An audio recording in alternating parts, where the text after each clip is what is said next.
my braid rack. First and foremost, I do want to thank the company for sending me this product so I could give you my full and honest review. I actually don't have any braids, but I do have some wigs that I wanted to go ahead and showcase on here just to show you what it looks like. I absolutely love that there was no assembly required. I simply took it out of the box.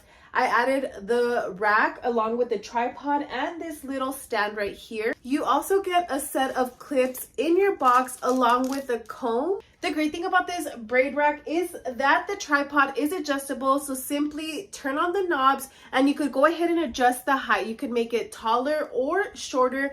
This is as tall as it goes. I am about 5'5", so as you can see, it's a little bit lower than me, but it is a pretty good height. So you could go ahead and place your braids, or like I placed behind me, some wigs. This rack has a total of 120 hooks. So take a look, very, very solid rack, super sturdy.